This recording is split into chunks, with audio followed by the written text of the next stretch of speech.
कि बंधन बैंक का स्टॉक आखिर क्यों नहीं चल रहा है। क्या इसके शेयर को बेचकर निकल जाना चाहिए या अभी होल्ड करना चाहिए। तो दोस्तों ये सच है कि ये स्टॉक अपने इन्वेस्टरों के पेशेंस को बहुत ज्यादा टेस्ट कर रहा है। दोस्तों इस बैंक का स्टॉक मार्च 2020 में जिस लेवल पर ट्रेड कर रहा था, आज 4 साल बीतने के बाद भी उसी लेवल पर ट्रेड कर रहा है। और अगर ऑल टाइम हाई की बात करें तो अगस्त 2018 में स्टॉक ने 739 रुपए का हाई लगाया था और आज 6 साल बीतने के बाद भी स्टॉक ने उस लेवल को क्रॉस नहीं कर पाया और आज लगभग 74% स्टॉक अपने हाई से करेक्ट हो चुका है। तो क्यों नहीं चल पा रहा है, इसके कई सारे फैक्टर हैं, जिसमें नंबर 1 एसेट क्वालिटी इश्यूज। बंधन बैंक के शेयर गिरने का एक बड़ा रीजन एसेट क्वालिटी के इश्यूज है, खासकर उनके इमर्जिंग एंटरप्रेन्योर बिजनेस सेगमेंट में बैंक के एनपीएच को लेकर कंसर्न बने हुए हैं जो इन्वेस्टर कॉन्फिडेंट को कम कर रहे हैं, खासकर जब बाकी बैंक्स अपनी एसेट क्वालिटी में सुधार दिखा रहे हैं। बंधन बैंक अभी भी इस सेगमेंट में प्रॉब्लम फेस कर रहा है। बैंक ने अपना एनपीए को रिड्यूस करने की कोशिश की है। अगर ईयर ऑन ईयर बेसिस पर देखें तो इनका ग्रॉस एनपीए और नेट एनपीए जो जून 2023 में 6.76% और 2.18% था, वो घटकर जून 2024 में 4.23% और 1.15% हो गया। वहीं अगर एचडीएफसी बैंक से कंपेयर करें तो इसी टाइम पीरियड में इनका ग्रॉस एनपीए और नेट एनपीए जो जून 2023 में 1.2% और 0.3% था, वो जून 2024 में सिर्फ 1.3% और 0.4% है। और आईसीआईसीआई बैंक से कंपेयर करें तो इनका जून 2023 में ग्रॉस एनपीए और नेट एनपीए 2.76% और 0.48% था, वो इस समय जून 2024 में 2.15% और 0.43% है। इन्वेस्टर्स को लगता है कि बंधन बैंक का ये सुधार बाकी कॉम्पिटिटर्स के कंपैरिजन में स्लो है। इस इशू के वजह से इन्वेस्टर को ये डर है कि अगर एनपीए का लेवल वापस से बढ़ता है या एसेट क्वालिटी और डिग्रेड होती है तो बैंक के प्रॉफिट पर बड़ा इंपैक्ट हो सकता है, क्योंकि अगर क्वार्टर ऑन क्वार्टर बेसिस पर देखें तो इनका ग्रॉस एनपीए और नेट एनपीए जो मार्च 2024 में 3.84% और 1.11% था, वो बढ़कर जून 2024 में 4.23% और 1.15% हो गया। ये एसेट क्वालिटी इश्यूज बैंक के स्टॉक के ओवरऑल अंडर परफॉर्मेंस का एक बड़ा फैक्टर बन गए हैं। Number 2 audit concern.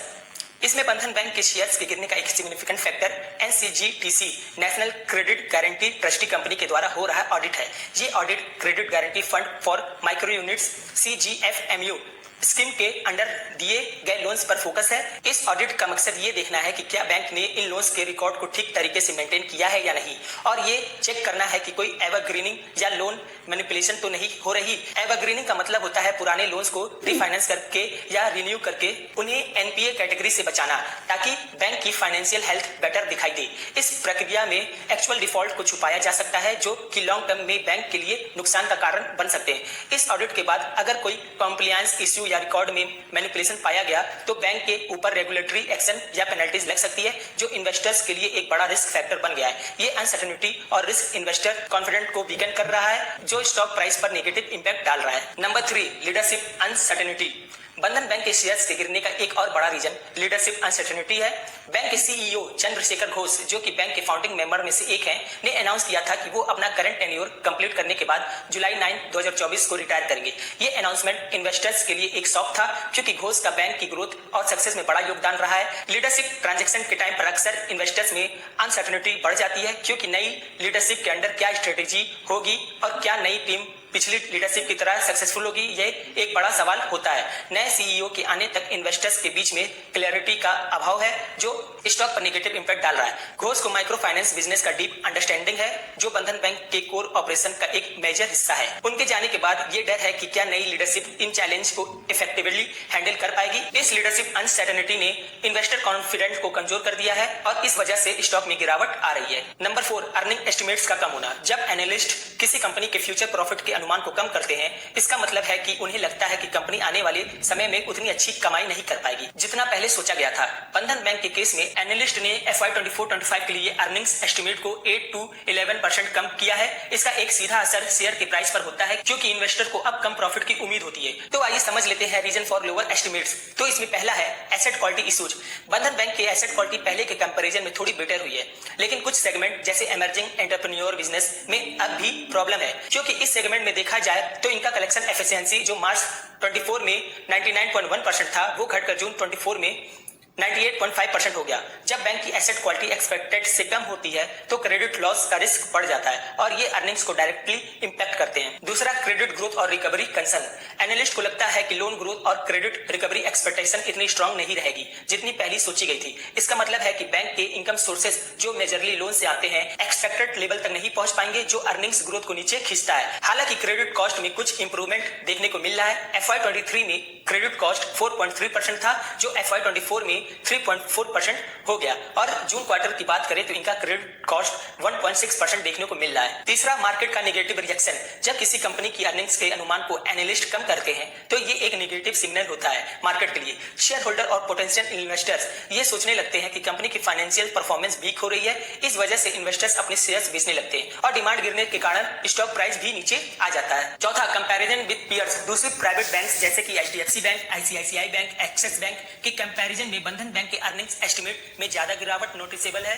ये इन्वेस्टर्स के दिमाग में एक और नेगेटिव फैक्टर है, क्योंकि जब बाकी बैंक्स अपने प्रॉफिट और एसेट क्वालिटी में इंप्रूवमेंट दिखाते हैं और बंधन बैंक के अनुमान गिरते हैं तो इन्वेस्टर इस बैंक में अपना पैसा लगाने से डरते हैं। इस प्रकार कम अर्निंग एस्टिमेट्स का डायरेक्ट असर बंधन बैंक शेयर प्राइस पर देखा गया है और ये ऑनगोइंग कंसर्न और मार्केट कंडीशन के कारण और ज्यादा गिरावट को ट्रिगर कर रहा है। Number 5, economic uncertainty. जब ओवरऑल इकोनॉमिक में अनसर्टेनिटी होती है, जैसे इन्फ्लेशन का प्रेशर, इंटरेस्ट रेट के बढ़ने का खतरा या जीडीपी ग्रोथ स्लो होने की आशा, तो इन्वेस्टर इसकी एसेट को अवॉइड करते हैं। बंधन बैंक जैसे स्टॉक जो माइक्रो फाइनेंस और रूरल लेंडिंग सेक्टर पर ज्यादा डिपेंड करते हैं, इकोनॉमिक वोलेटाइल से ज्यादा प्रभावित होते हैं। अगर इकोनॉमिक में मंदी का डर हो या ग्रोथ एक्सपेक्टेड से कमजोर हो तो ये सेगमेंट सबसे पहले इंपैक्ट होते हैं, जिससे बंधन बैंक के बिजनेस पर असर पड़ता है और शेयर प्राइस गिरता है। ग्लोबल मार्केट के ट्रेंड का भी इंडियन बैंकिंग स्टॉक पर असर पड़ता है। अगर ग्लोबल रिसेशन का खतरा बढ़ता है या फॉरेन इन्वेस्टर अपना पैसा इंडियन मार्केट से निकालते हैं तो Indian stock including banking sector stock प्रभावित होते हैं।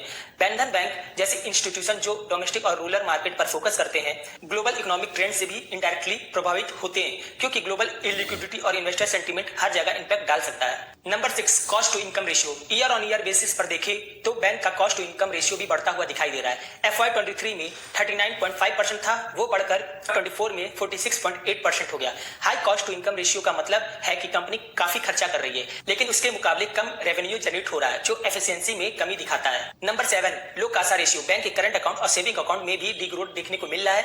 मार्च 2024 में जहां बैंक का कासा रेशियो 37.1% था, वहीं जून 2024 में बैंक का कासा रेशियो 33.4% हो गया। लो कासा रेशियो का मतलब होता है कि बैंक के टोटल डिपॉजिट में करंट और सेविंग अकाउंट का हिस्सा कम है और ज्यादा डिपॉजिट FD या अदर हाई कॉस्ट डिपॉजिट से आते हैं। ये बैंक के लिए एक नेगेटिव सिग्नल हो सकता है, क्योंकि करंट और सेविंग अकाउंट पर बैंक को या तो कम इंटरेस्ट देना पड़ता है या बिल्कुल नहीं देना पड़ता। अगर कासा रेशियो लो है तो इसका मतलब है बैंक के ज्यादा डिपॉजिट फिक्स डिपॉजिट से आ रहे हैं, जिसमें इंटरेस्ट रेट हायर होता है, इसलिए बैंक को उन डिपॉजिट पर ज्यादा इंटरेस्ट देना पड़ता है जो उनके लिए कॉस्टली हो जाता है। Number 8, geographical concentration risk. Bank का लोन डिस्ट्रीब्यूशन 5 राज्यों में सबसे ज्यादा है, जिसमें वेस्ट बंगाल, महाराष्ट्र, बिहार, गुजरात, MP आते हैं, और जिसमें वेस्ट बंगाल में जून 2023 में अकेले 25% का लोन डिस्ट्रीब्यूशन है। बैंक का लोन पोर्टफोलियो मेजरली इन रीजन में कंसंट्रेटेड होने के कारण कोई भी रीजनल इश्यू, चाहे वो पॉलिटिकल हो, एनवायरमेंटल हो या इकोनॉमिक हो, इसका डायरेक्ट इंपैक्ट बैंक के ओवरऑल परफॉर्मेंस पर पड़ता है। कोई भी मेजर डिस्ट्रप्शन एक पर्टिकुलर रीजन में पूरे बैंक के एसेट क्वालिटी और प्रॉफिटेबिलिटी को नेगेटिव डायरेक्शन में ले जा सकता है। लेकिन अब बैंक अपनी डिपेंडेंसी को इन राज्यों से कम करना चाहती है और अपने ऑपरेशंस को और भी स्टेट्स में फैलाना चाहती है। अगर जून 2024 की बात करें तो बैंक का वेस्ट बंगाल में लोन डिस्ट्रीब्यूशन शेयर 25% से घटकर 24% हो गया और अदर स्टेट्स में 38% से बढ़कर 41% हो गया। अब आइए दोस्तों उन बातों पर ध्यान देते हैं जो कॉन्फ्रेंस कॉल में हुई। तो बैंक ने अपने कॉन कॉल में कहा कि ये अपने नेट इंटरेस्ट मार्जिन को 7 से 7.5 के बीच मेंटेन करेंगे।